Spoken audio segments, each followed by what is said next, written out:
Hello, friends. This is Sharon from Natural Awakenings magazine, and this week we are joined once again by functional nutrition expert and author of Holiday Eating, A More Thoughtful Approach, Dr. Julie Monica. And Dr. Julie, thank you so much for joining us today. Hi, Sharon. Hi, it's so good to have you back. So we're about to begin the week of Thanksgiving, and I know myself included, we all love our desserts around the holidays, and you're going to give us a better approach to dessert. Absolutely. We talked about it and I came up with this. We thought it was a great idea, like you're saying at this time. So the first thing I want to say about desserts and in relation to the holidays, just like you're saying, and how most of us think, is that I don't want there to be a breakaway from the fact that these desserts can't be mainstream. You can't make it for the whole family and really introduce people into what's different about them, because some of them taste pretty good.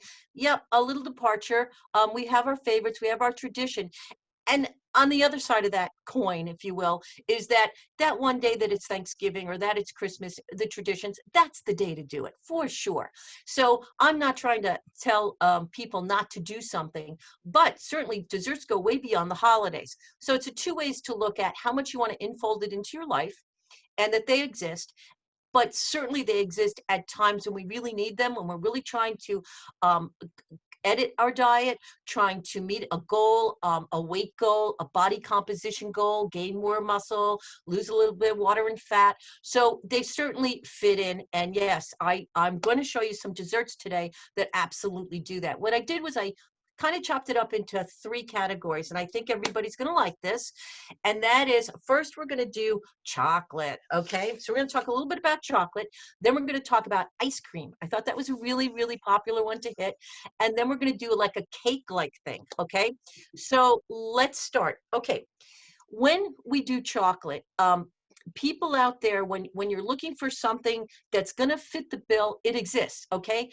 First of all, there's so much cocoa being used, cocoa, raw cocoa powder that has per tablespoon, maybe one carbohydrate in it. You take 1 tablespoon and you add it into a recipe and you make something chocolatey. That's one carb. Certainly there's other ingredients, but that's the fulcrum of it. And that's what we're talking about right now. So let's talk about the easiest thing. Buy it and look for keto.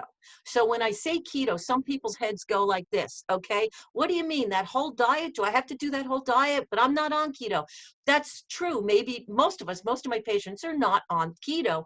But what's great about their desserts is their aim is to have no carbohydrates or extremely low. So you can be insured with keto, and they use a lot of chocolate because they use the cocoa. I'm going to read to you a real go-to for the keto people. It's called a fat bomb. And many people have heard of fat bomb and it sounds very fattening.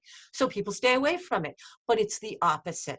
So like I said, we're going to talk about that because my first thing about the chocolate is go to keto because that's where you're going to find the easiest way and the products. Let's jump right into that. Okay. So I'm going to show you a product here that I have, and it's called High Key. Okay. And that's a nice product, looks nice and chocolatey, right?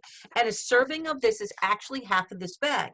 And half of this bag is 11 carbohydrates. So I don't know if you know, whoever knows a lot, not a lot about it. 11 carbohydrates for his dessert is fantastic.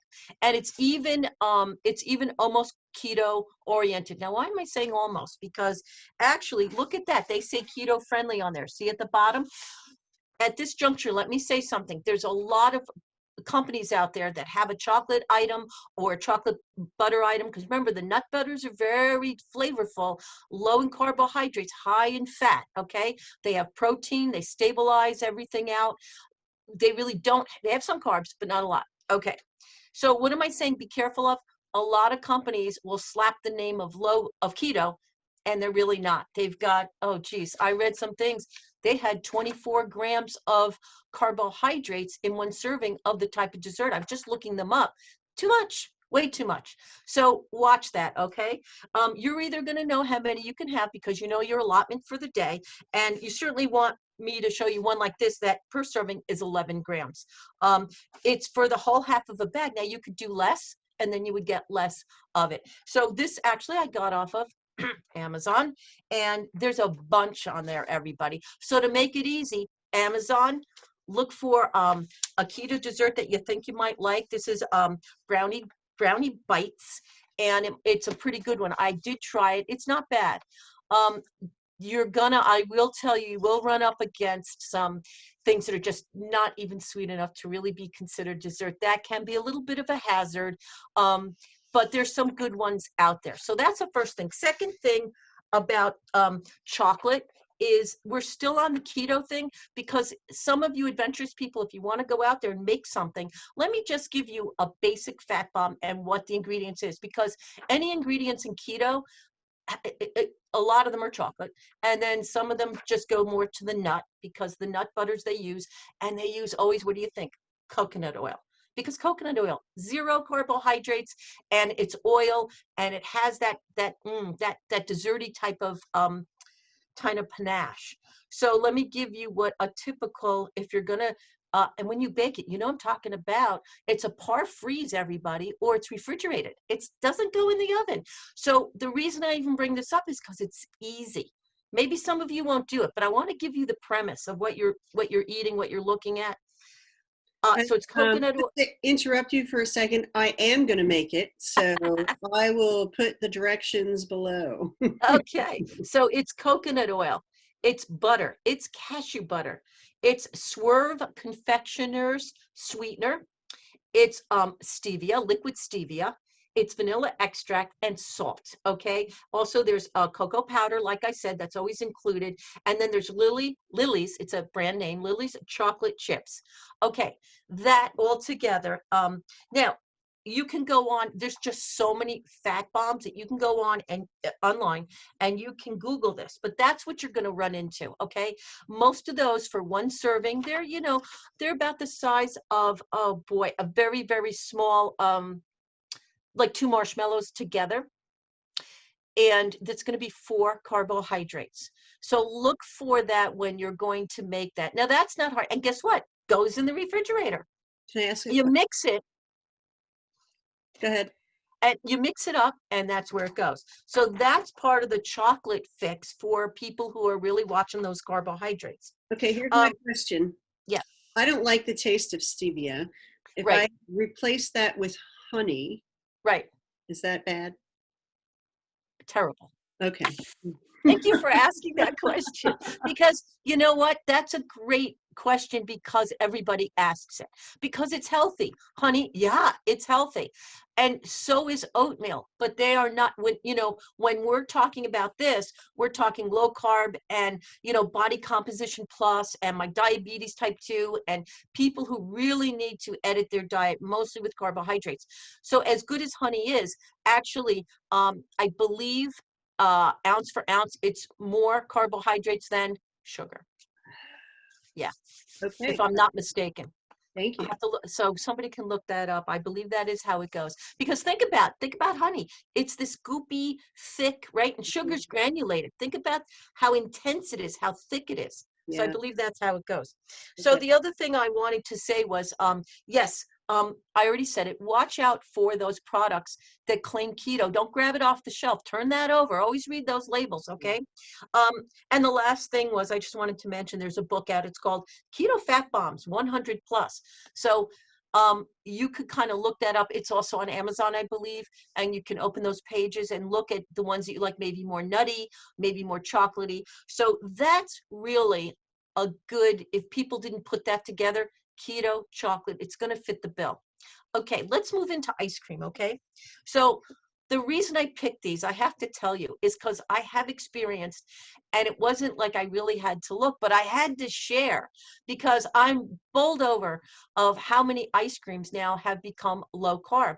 And I don't know all the food science behind it, but a lot of the dairy-free ones, which is great, dairy-free, are phenomenal, okay? And what I'm going to do is I'm going to just, that's one big tidbit, the dairy free. I have to give a shout out to Good Pop, okay? So what does that look like? This looks like the creamsicles that we Yeah. used to eat, okay? So this is from my house. It's empty, okay? And rightly so. 11 carbohydrates. Now, I went from 4 in the fat bombs to 11. What's that about? Doc, where am I with the carbs? Well, look, it depends on what you've decided with your dietitian, with your nutritionist, where you want to be. But what 11 works for most places. And you know what? Because these are so low in sugar, okay? And because they're just not that much, they're not going to get a big spike in blood sugar, okay? If you even ate it by itself because you're like, oh, I really want it, but I don't have room for anything else, they're not so bad. They're not going to really punch up the blood sugar for the diabetes type 2 patients, okay? They're just below a bad level. Tastes great. I can't say enough of that. That's why I showed you the box. 11 carbs, and you can get, of course, I'm not going to tell you to make ice cream. Okay, another one is So Delicious. Okay, the company, So Delicious, all non-dairy products. Now, their fudge bar, okay, this little baby here, beautiful little fudge bar. We all love fudge bars, right? And it's chocolate again, too. This one is 9 carbohydrates. Now, I'll admit, I buy these a lot, and they're small. But you know what? And honestly, they taste very chocolatey, coconutty, which I love. So the coconut and the chocolate, loving it.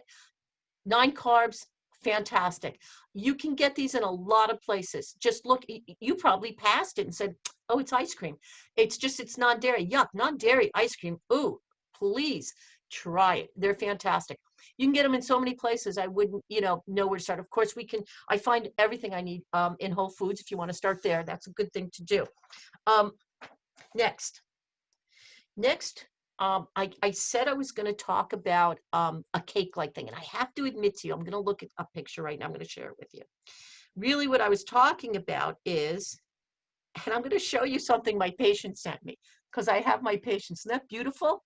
Those waffles. So she sent this to me. She did a great job. That serving, or a serving, which is 2 good-sized waffles, is 9 carbohydrates. How do you like that? So what's the deal? Desserts. What are you doing? This is waffles. How great are waffles in a dessert? They have that little crunch.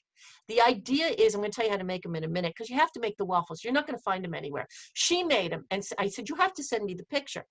So she did, and they're that beautiful. So the idea, though, is to put them in that waffle maker so they get brown on the outside and they have that crunch. And that's what makes them great. Now, what makes them dessert? Remember what I was saying about, if make a mental note, Swerve confectionery sugar. So it's the confectionery kind. They have all kinds of sugar. So if you had a waffle and some confectionery sugar and you put a few blueberries on there, come on, that's dessert. That's what we love. So that's a really good one. The blueberries and that confectionery sugar, you're only adding a couple carbs. You're at 9, 10, 11, 12. You are right in that ballpark for something really beautiful. And the protein is really high. It's like 8 or 9. So why is that important? Because you literally, even though it's more sweet, you can make a meal out of it. So that's why I brought that up, is that at the end, people are like, oh, I missed that pound cake, or I missed that donut. Well, for me, these suffice. Now, what's the golden ticket there? They're made out of protein powder. She made, yep, vanilla protein powder. I'm so sorry. I'm just short of a really solid, but there's different recipes, because now there's all this food going around, and there's a lot of stuff on the internet. So if you Google protein powder waffles, it's going to come up. Some of them have eggs, some of them don't. They have baking soda. They have some of them even have a little bit of the butter, the nut butter. So depending on how you want to make, I wouldn't put that in there, but because it's baking soda, it's the protein powder, and I believe there's some salt, of course. So they have a little variation. So they are, and an egg perhaps. Some of them had an egg in them. Did I say that? Wonderful. Put them in your little waffle maker, and you're going to get a dessert. So that was my contribution for desserts. And like I said at the beginning, and I said it this morning to a patient as well, because the question was a very good question. Doc, what happens when I'm eating a little differently in the future? Because that particular patient, following something very close to the kinds of things we're talking about, and maintaining carbohydrates and her calories, but focusing on carbs, because it's hard to do that. This is really the way we should be eating.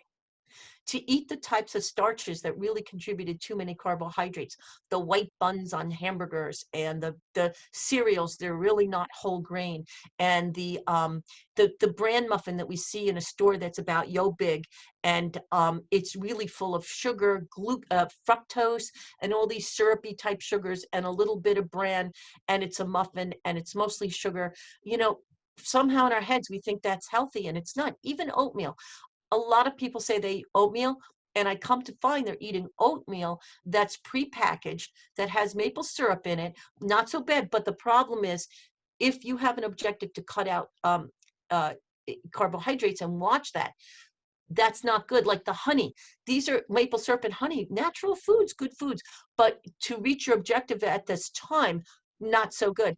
And in that oatmeal further, they've got, oh geez, I don't know, nuts and all kinds of things, and it becomes, and to heat up quickly with just some hot water added to it, they've sometimes denatured the oats so that they're not a long cook oat. They really are a different response of a type of oat because it needs to cook fast. It also raises your blood sugar faster when eaten. So that's an issue with those kinds of oats. So when people, right, it's when people say oatmeal, I want to know what kind of oatmeal they're eating, because we do eat a little of it, and sometimes it is worth it. Again, a natural food and good, and many times a lot of this, as we know, predicates on how much we do of anything. So again, my point was long-windedly that I would like to see people switch over. We have not for a long time have an intake of good fats, things like coconuts, things like nut fats, okay, particularly walnut oil. I'm talking about oils. Fabulous. And you got to watch some of the bad ones, the polyunsaturated, the vegetable oils. You know, corn oil, thank God we don't even see it around that much anymore. And something say just vegetable oil, and if you see that where it says just vegetable oil, get rid of it. Get rid of it. It's horrible. As a matter of fact, I've been working on this paper, and 5 pillars of the worst thing you can do, and it's the type of oils and that we're subjected to, and that we get from, even in restaurants, unfortunately, fast foods, processed food. And processed food doesn't have to be bad. It's just pre-made food or packaged food, okay? Because some packaged food nowadays are fantastic, and it's a good thing, but some of them are still bad. So watch what you're eating, even when it comes to sweets. And I hope that made an impact, gave you some direction. Not everything is baked either. And fats are where it's at. A little bit more good fats in our diet to tip the scales a little bit differently is probably a good thing. That was amazing. And I recently had my niece and nephew over for breakfast, and we made big fattening waffles. So it's really great to know that I could introduce them to an alternative that, hey, right? this is a You waffle. can't tell them though. No, I'll tell them after the fact. Wasn't that delicious? Right. Yeah, it was healthy. So thank you, Dr. Monica. And please tell everybody how to get in touch with you. You can reach me. I'm at drjuliemonica.com. That's my website. And I'm also at health@drmonica.info is my email. And if I can answer any of your questions, please feel free. And if they want to call the office and make an appointment? 732-685-3171. Outstanding. Well, thank you so much, Dr. Julie. I'm really looking forward to trying those fat bombs and waffles. Do it.